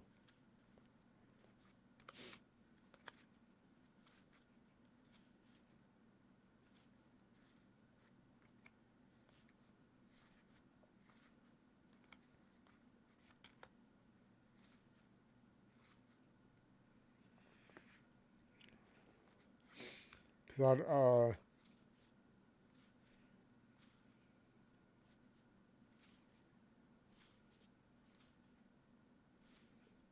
yeah, I don't see it. No, actually, they aren't. The the the Commander Rules Committee isn't official.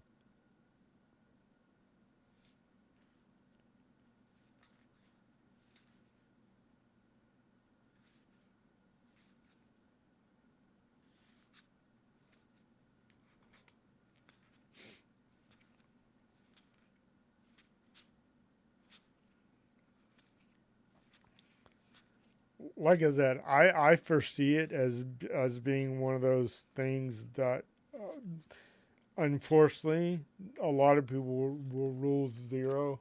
Okay, we don't we're not gonna care about the most recent rules, whatever.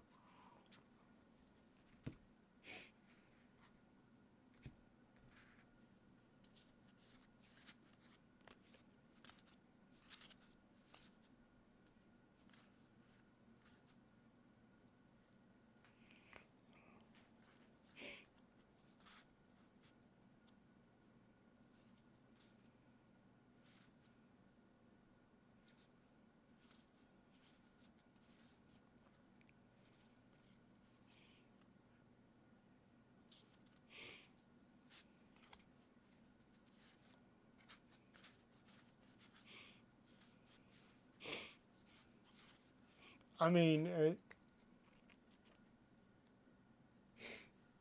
I well, I no, it's not about screwing the rules. Like we pl- one thing is abiding by a an unsanctioned ban list versus ignoring rules altogether.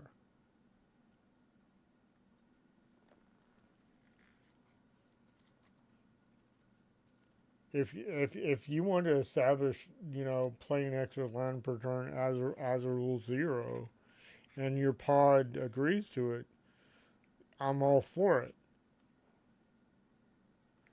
Just like I said, if going into a game and establishing, okay, this is the rule zero. We're allowing moxes. We're allowing. There is no ban list. As long as you're abiding by all the other established rules, rule zeros, that's fine. It should be up to the pod.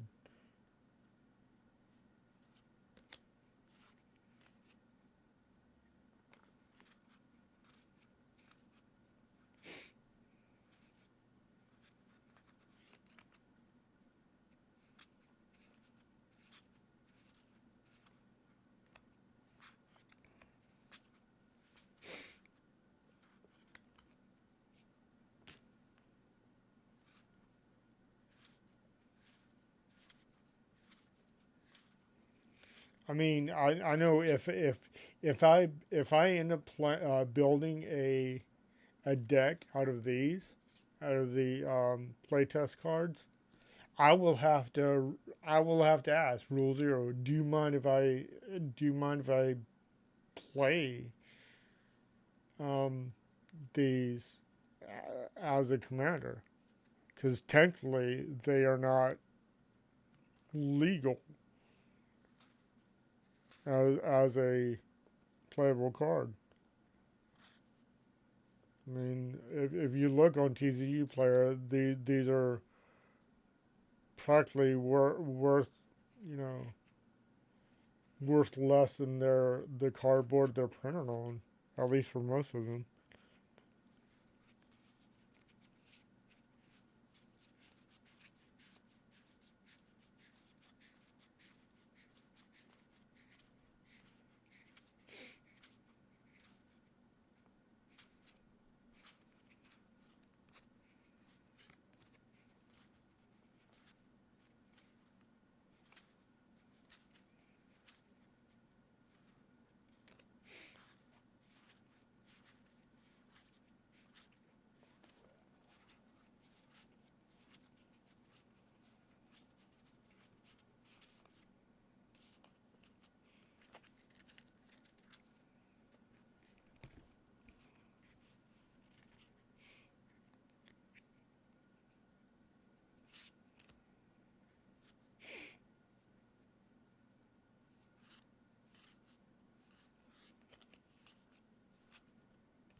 Is that rare? Yeah, I think that's rare.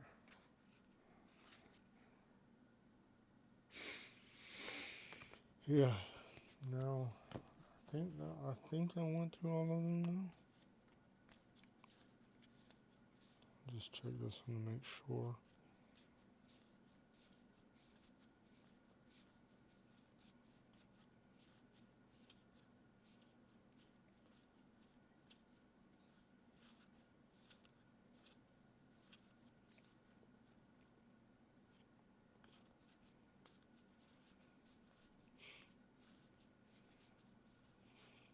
Yeah, I'm gonna do all these. Okay. Now let me go through my other packs. Pull out the rares.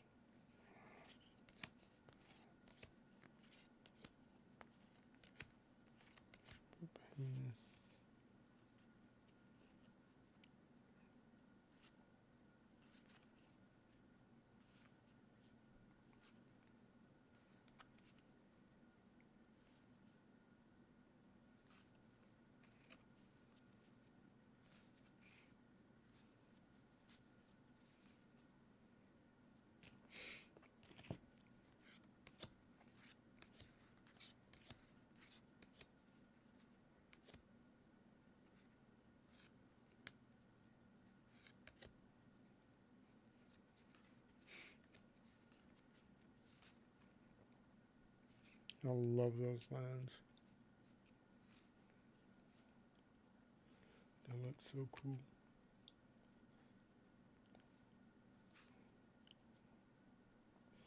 I wish you could tell rares better.